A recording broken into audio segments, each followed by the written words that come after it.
He was born on a chilly spring day, March 3, 1847, in the cobblestone streets of Edinburgh, Scotland. The boy's name was Alexander Bell, but no one yet knew he would change the sound of the world forever. His father, Alexander Melville Bell, was a respected teacher of speech and elocution, famous for a system called visible speech, which used symbols to help the deaf learn to talk. His mother, Eliza Grace Simmons Bell, was gentle, artistic, and almost completely deaf. From her, young Alexander learned that communication was not just about sound, it was about connection, understanding, and the will to reach someone's heart.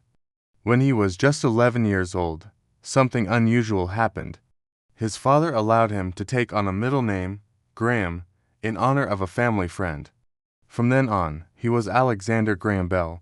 To his family, he was still Alec, a curious boy who always seemed to be tinkering with something. He had a knack for taking apart objects to see how they worked, sometimes to his parents' frustration when clocks or toys were left in pieces on the floor.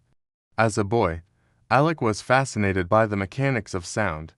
He watched his father demonstrate speech techniques and saw how mouth shapes, breath, and vibration could create meaning. He learned to listen to his mother by placing his lips close to her forehead, speaking slowly so she could feel the vibrations. This intimate way of communicating planted a seed. He wanted to find ways to make sound accessible to everyone. When Alec was 12, he showed his inventive spirit for the first time in a practical way.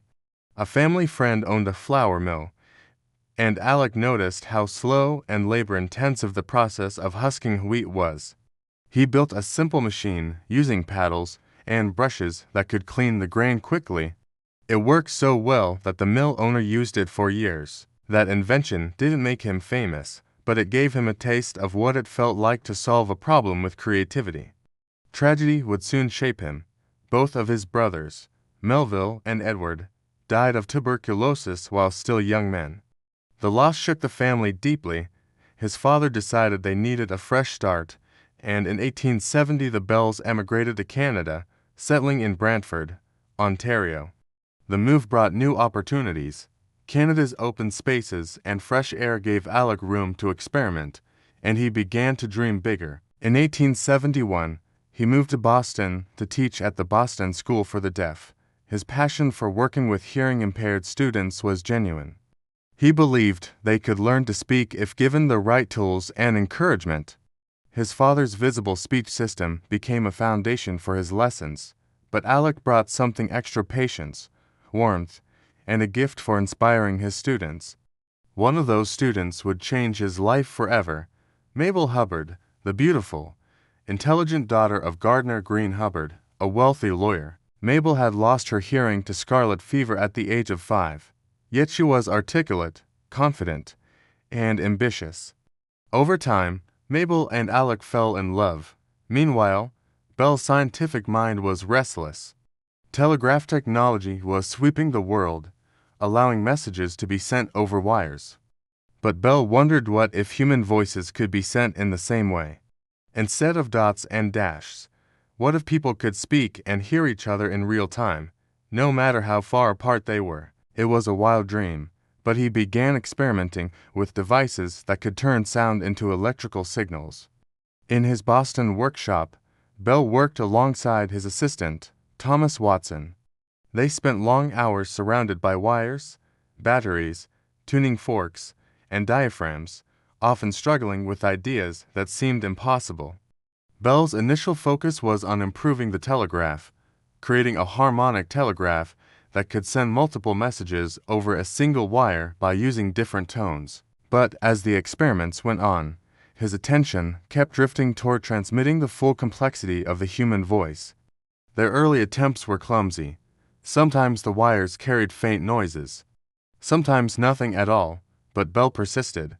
His knowledge of speech and vibration gave him an advantage. He understood that the movement of a thin membrane similar to the human eardrum could vary the strength of an electric current in a way that mirrored the sound wave itself. Then came the breakthrough.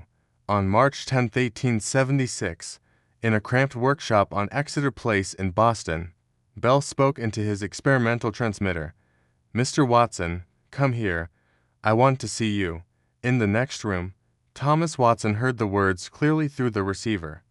The first successful telephone call had been made.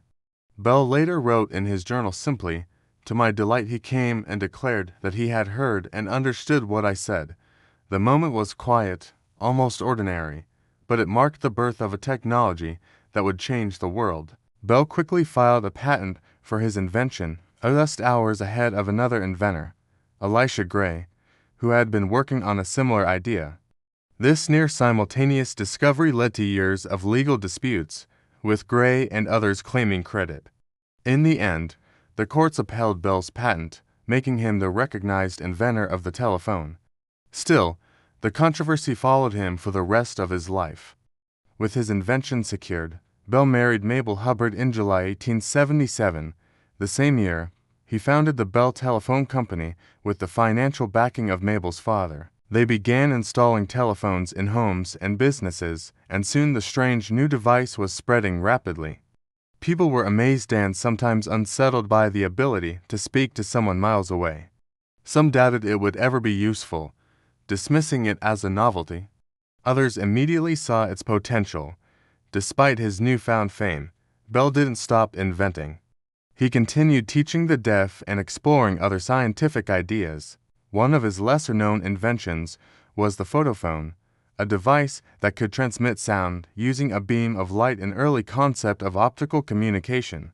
He also experimented with metal detectors, seeking to improve them after the assassination of President James Garfield in 1881. Though his device was unable to locate the bullet due to interference from Garfield's metal bed frame, the effort demonstrated Bell's readiness to apply his mind to urgent problems. He became fascinated with flight and marine engineering. In Nova Scotia, where the Bells kept a summer home, he built and tested hydrofoil boats that skimmed across the water at high speeds. He founded the Aerial Experiment Association in 1907, which contributed to early aircraft development in North America.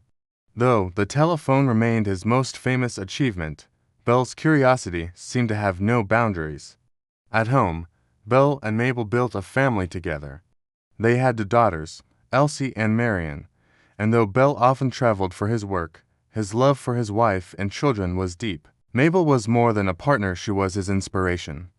Her deafness had been a constant reminder of why communication mattered, and Bell often said his life's work was dedicated to bridging the gap between people, no matter the barriers. Bell's later years were spent between his Washington, D.C., home and his estate in Bedeque, Nova Scotia, called Biography. There, he continued to experiment and to mentor young scientists and engineers. Even as the telephone network grew into a vast, global system, Bell remained humble about his role. "The day will come," he once said, "when the man at the telephone will be able to see the distant person to whom he is speaking." It was a prediction of video calls, made decades before they became reality. On August 2, 1922, at the age of 75, Alexander Graham Bell died peacefully at his home in Nova Scotia. 2 days later, at the moment of his funeral, every telephone in North America fell silent for 1 full minute in tribute to the man whose invention had brought voices together across continents. It was a fitting farewell to the man who had given the world the gift of speaking across distance. Alexander Graham Bell's story is more than the tale of an inventor. It's the story of a man who grew up in a home shaped by silence, who learned that communication was more than sound, it was the bridge between souls. He followed his curiosity, endured loss and controversy, and changed the way humanity connects. Today, every phone call, every voice note, every conversation across a wire or through the air is a quiet echo of that moment in 1876 when Bell called for Watson, and the world learned that voices could fly.